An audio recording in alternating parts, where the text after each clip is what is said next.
শুধুমাত্র এই দোয়াটি একবার পড়েন, আল্লাহ তাআলা আপনার 90 বছরের গুনাহ মাফ করে দেবেন ইনশাআল্লাহ। আপনার 90 বছরের গুনাহ মাফ হয়ে যাবে শুধুমাত্র এই দোয়াটি যদি একবার পড়তে পারেন। আপনার ভাগ্য খুলে যাবে, রিজিকে বরকত আসবে, মনের ন্যাক আশা পূরণ হবে, আল্লাহ আপনার সব দোয়া কবুল করে দিবেন। সুবহানাল্লাহি ওয়া বিহামদি। এত ফজিলত, এই দোয়াটা আপনারা শেয়ার করে দিবেন। এই যুবকেরা, আমল না করেও সওয়াব পাবা। তোমার একটি শেয়ারে, একটা বাটনে প্রেস করে তুমি সওয়াব পেয়ে যাবা। কারণ তুমি আমল না করো, অন্য কেউ যদি তোমার শেয়ারের বদৌলতে আমল করে সওয়াব তুমি পেয়ে যাবা। নবীজির হাদিস। আমার ভাইয়েরা, আল্লাহর কাছে দোয়া করা, আল্লাহর কাছে দোয়া চাওয়া, এটি হলো মুমিনদের কাজ। আমার আল্লাহ বান্দাকে বলেন, বান্দারে উদউনি আস্তাজিব লাকুম, আমার কাছে চাও, আমার কাছে চাইলে আমি আল্লাহ তোমাকে দিয়ে দিব। কেউ যদি একবারে দোয়াটি পড়তে পারে, দোয়াটি হলো রব্বি ইন্নী যালামতু নাফসি ফাগফিরলি। কেউ যদি এই দোয়াটা একবার পড়তে পারে, আমার আল্লাহ তাআলা তার 90 বছরের গুনাহগুলো মাফ করবেন। কবিরা গুনাহ নয়, সেটি হলো সগীরা গুনাহ। সগীরা গুনাহ মাফ হবে। বলবেন হুজুর 90 বছর তো হয়নি, তাহলে গুনাহ মাফ হবে কি করে? আপনার যত বছর হয়েছে তত বছরের সগীরা গুনাহ মাফ হবে। আর বাদ বাকিটা কাউন্ট করে আপনার আমল নামায় নফল নামাজ, নফল আমলের সওয়াব আল্লাহ তাআলা আপনার আমল নামায় দিয়ে দিবেন। কিন্তু এটির ব্যাপারেও সহিহ সনদে তেমন কোনো গুরুত্ব আরোপ হয়নি। এটির ব্যাপারে তেমন কোনো উল্লেখিত সহিহ সনদ নেই, কিন্তু আমল করতে পারেন, যেহেতু এর অর্থ সুন্দর। আল্লাহ আমাদের কবুল করেন, আমিন।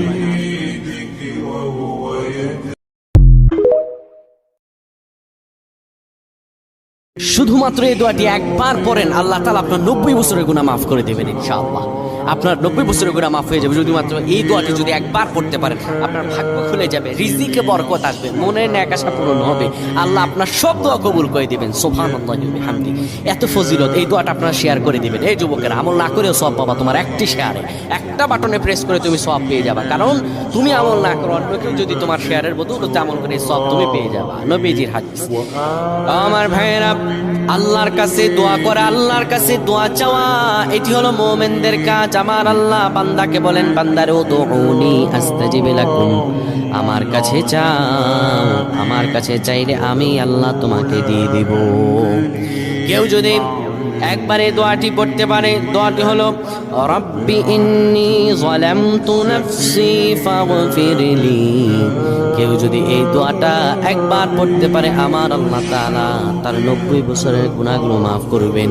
কবিরা গুনাহ নয়, সেটি হলো সগীরা গুনাহ। সগীরা গুনাহ মাফ হবে। বলবেন হুজুর 90 বছর তো হয়নি, তাহলে গুনাহ মাফ হবে কি করে? আপনার যত বছর হয়েছে তত বছরের সগীরা গুনাহ মাফ হবে। আর বাদ বাকিটা কাউন্ট করে আপনার আমল নামায় নফল নামাজ, নফল আমলের সওয়াব আল্লাহ তাআলা আপনার আমল নামায় দিয়ে দিবেন। কিন্তু এটির ব্যাপারেও সহিহ সনদে তেমন কোনো গুরুত্ব আরোপ হয়নি। এটির ব্যাপারে তেমন কোনো উল্লেখিত সহিহ সনদ